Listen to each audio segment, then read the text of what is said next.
Hi guys, naghahanap pa ang kumpanya nyo ng ambulansya at kailangan nyo na ngayon na. So itong unit na to, binibenta namin ng 1.850. Ambulansya na siya, kumpletos recados na yung loob. At tinatakbo pa lang ito ay 6,000 plus pa lang. At kung sakaling gusto nyo rin magpagawa ng ambulansya na meron kayong brand new unit at gusto nyo magpagawa ng maraming ganito, panoorin itong video natin. Today, papakita na itong ambulance. Kasi ang ambulance, ito yung pinaka... Paano ba sabihin? Ito yung pinakamagulong customization sa lahat ng customization. Bakit? Kasi ang ambulansya, from murang halaga, like in this case, yung setup ng ambulansya ito ay 350,000. So from 350,000 to 1 million plus, nagagawa ng isang ambulansya. So, para lang malaman ng mga viewers natin, ito yung pinakamurang setup ng ambulansya. For example lang, pag bumili ka ng bagong Toyota Commuter is about 1.7. So pag nag-plus ka ng 350,000, so lumalabas mga 2,050,000 or almost 2.1 ang halaga ng ambulansya ninyo. So sa mga may kumpanya na gusto magkaroon ng ambulansya, panoorin itong video na to para may idea kayo ano ba ang basic ambulance. Kasi it can be a Toyota Light Ace which is 700,000 lang ngayon sa market. Ito ay 1.7.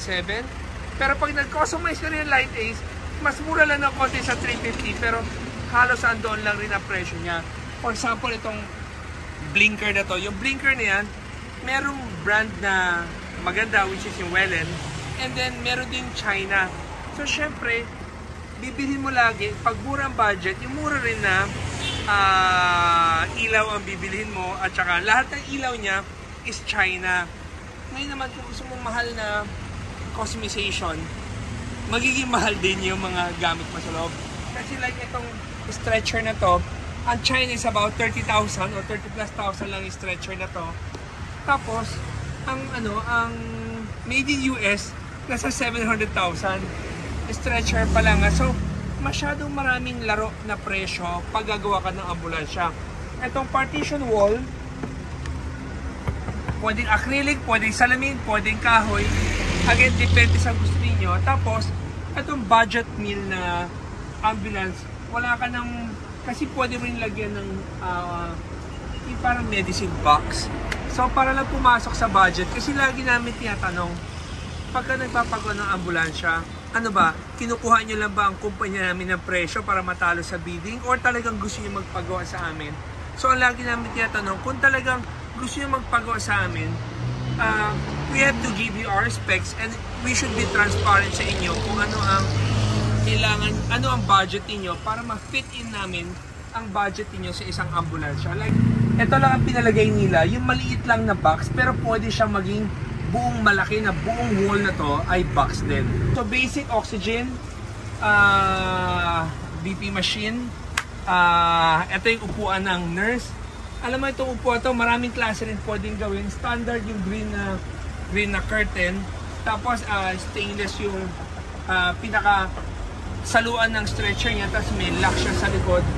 So basically pinapakita lang namin sa inyo kung sakaling gusto nyo magbuo ng ambulance, this is the basic 300 plus thousand. Ngayon, meron nagpagawa rin sa amin ng isang Hyundai H350 na ang pati ceiling niya, pati siding siya, it's all made of fiberglass na pwede mo siyang basain para ulilinisan mo isang lisa lang. Hindi namin napakita sa vlog namin kasi yung client namin, isang sikat na kumpanya na ayaw nilang ma-identify or ayaw nilang masyadong makopya yung nagawa namin for them, pero that ambulance will cost you about 1 million plus.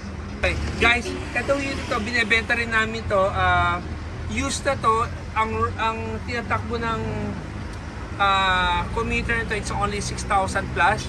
So if you're interested, you can call our office na para kung gusto yung bilhin to or nagmamadali kayo na magkaroon ng ambulance. Nilagyan rin namin ng stickers para lang, yung stickers pala hindi kasama sa 300 plus. So, usually hinahayaan namin yung kliyente na magpagawa or third party supplier namin ang gumagawa na ng sticker. So guys, if you're interested or kung kailangan nyo magpagawa ng ambulance, pwede nyo kami tawagan.